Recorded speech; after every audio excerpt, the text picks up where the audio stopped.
When we begin to be aware of the soul, right? Our soul, our central self, not the human ego, not the animal ego, but the soul. The soul is at the center. Between the human and the animal is the soul. The soul has rights.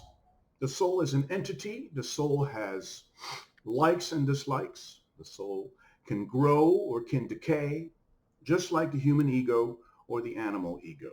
These are my findings on my path and my meditation on the soul.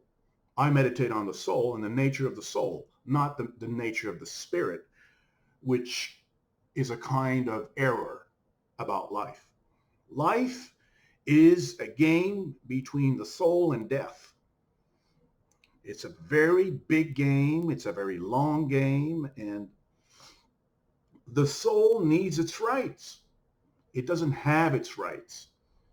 We have a legacy of human rights, as in the United Nations has determined what are human rights, right? But there are soul rights that are more important than human rights because we are souls and we need the soul to be protected by a constitution.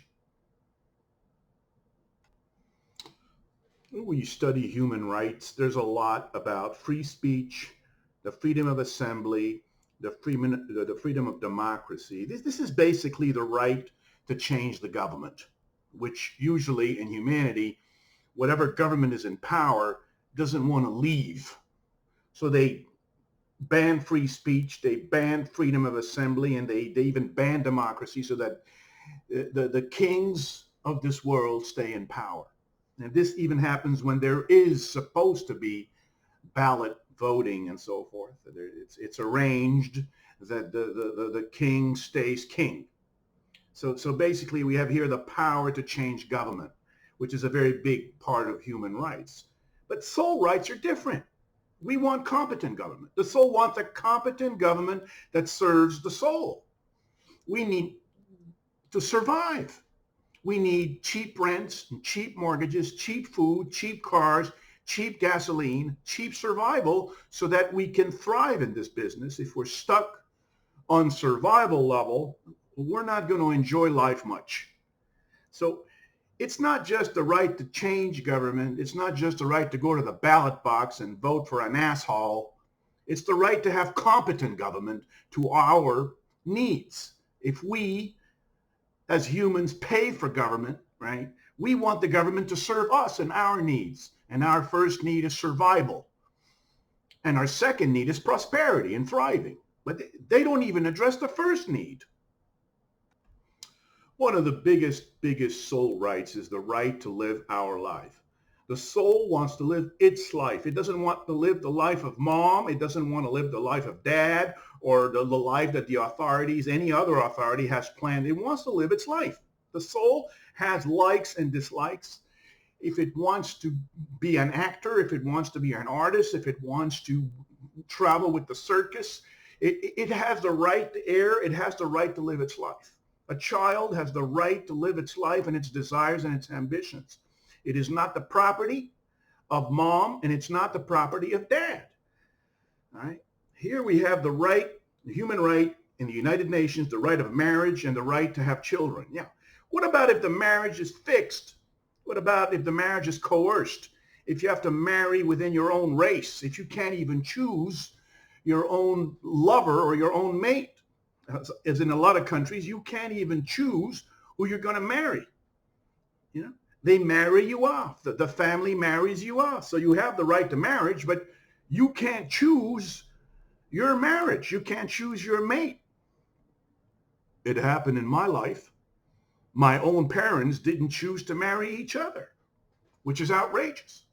So the soul rights are superior to the human rights because soul rights, you have the right to live your life, your choices, your desires, your sexuality, your romances, not somebody else's dream for you.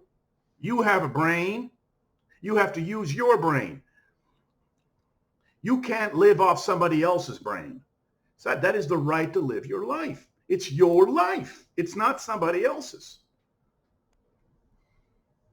There is as well in the Human Charter of Rights, the United Nations, the right of religion. Or you can worship any God you want. Yeah. Religion has, power. But is there no limit to this power? I was trapped in a cult. Okay. Religion has the power to promise you the moon, to take all your money, to make you unable to work, and to put you on the street. That is too much power for religion. Sometimes religion is excessive, especially in cults, which have hundreds of thousands, if not millions of victims. So the rights of religion have to be managed, which is certainly something the government never wants to get involved in. Cults raid entire lives. They don't just steal $5,000. They steal your life. So in soul rights, which means the protection of the living soul against problems, the soul has to be protected against the excesses of religion, the excesses of family. When the family determines your life, when you don't have a life, your family determines what you're going to do, who you're going to marry, what career you're going to have. You don't have a life. You're just dreaming. You're just living the life of your family, of your mom or your dad, their ideas of that's what you're going to live. That is not a life. That is actually a death. One of the biggest soul rights that is not covered by human rights is the right to die. It's your life, right? It's your death as well. You can determine your death if you want to. Of course, there has to be a sufficient reason to die. If you broke up with your girlfriend and you want to die, that's not exactly enough. But there are circumstances where the right to die are very important, especially when your situation is hopeless, when you're crippled in a hospital for years, when you're suffering years of horrors, medical horrors, or even mental horrors. If you're acute state of schizophrenia, that you can't do anything for yourself, and you as a soul want to die because you've fed up of suffering, then that right has to be respected by the society because it's your life. And if you don't want to suffer anymore, you have a right not to suffer anymore. But our society does not allow us to die. There are very few places where euthanasia is legal, like Amsterdam or something. I think that's the only place it's legal. It's very difficult to die if you want to die, if you're old, if you're 80, 90 years old, if you're suffering living hell with like 5 different kinds of diseases and 27 pills and you want to die. Life has to honor your right to die. You have the right to live and you have the right to die. You have the right to live your own life and die your own life because it's your life.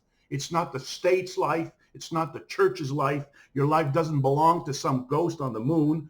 It's your life. You can decide to do with your life whatever you want.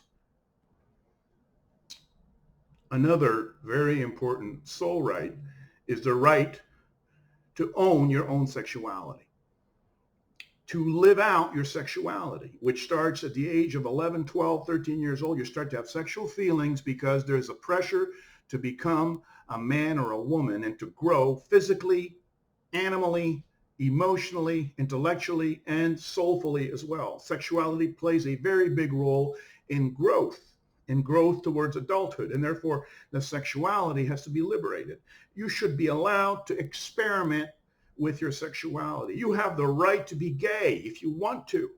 You can experiment whatever you want sexually as long as you don't harm other people's right to their own sexuality. You don't have the right to rape somebody because you're stealing their right to their sexuality. Okay? You can't experiment with rape. Okay? In the soul's right of sexuality, the same applies to a man and a woman. The same freedom that a man has sexually, a woman has sexually as well. If a man is allowed to experiment with his sexuality, to have multiple partners until he gets married, the woman has the same freedom. This whole notion of chastity and virginity that only applies to women and never to men, that has to disappear. This is not soul rights. A woman is allowed to develop her sexuality, to experiment with her sexuality until she finds what she wants out of her sexuality, just like a man. There is no room to write it here, but there is a sole right to abortion. A woman has the right to abort. If she's having a child at 16 years old or at 25 years old, a child she's not ready for emotionally or mentally, she doesn't have the finances for that child, she's allowed to abort. The soul of the child would rather be born to a mother who wants the child than to a woman who doesn't want the child. Even the child wants to abort because the soul is into a reincarnation mode. The soul reincarnates. And therefore, why be born into a womb of a mother who doesn't want you when you can be born to a mother who wants you? You know, this is crazy. This affects the child a lot. When a child is born to a mother who doesn't want the child feels it right in the womb. The child needs love. It needs nurturing. It needs money. Sometimes a woman is not ready for that. She should be allowed to abort, whether the man wants it or not. It's her life. She has a right to live her life. And if she doesn't want to have a child who doesn't even have a notion that it's alive or dead, when a child is in the womb, it doesn't know if it's alive or dead. So therefore, killing that child, right, doesn't affect the child. The child doesn't understand that it died because it doesn't understand that it's alive, right? But the woman is protected, and even the soul of the child is protected because it will just simply go back up into the sky of the dead and find a woman who actually wants to have the child. There is, in the human charter, a right to education. Yes, education can be good, but it usually isn't good. Because in school, they don't teach you real life. In school, they don't talk about survival. They don't talk about wealth. They don't talk about the price of rent, the price of mortgage, the price of food, and the price of survival. They don't cover that subject. There's too much history, geography, trigonometry, algebra, and there's a 22-year sentence behind a desk in school from the ages of 6 to the age of 28, right, where you learn things that you're never going to use in real life. That is not an education. That is a waste of time. We need a different education. We need something that makes us powerful in real life. So the sole right to a good education, not just an education. In human rights, we have the right to an education. Well, what about if the education is bad? It's a waste of time. It's outdated. It's terrible. The educational system is terrible. I know. I was there for 15 years. What is the main difference between human rights and soul rights?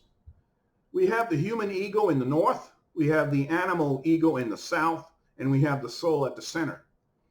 Soul rights involve the well-being of the soul. Human rights involve the well-being of the human ego. That's a very different kind of life.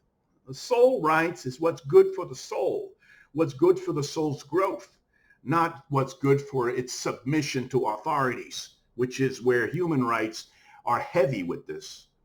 That human rights are always trying to put the soul in submission to the authorities like mom and dad and government and flag and race and language and this type of thing. The soul has its own rights. Its own well-being is the most important thing in life. This brings a completely different society where everything rotates around the well-being of the soul.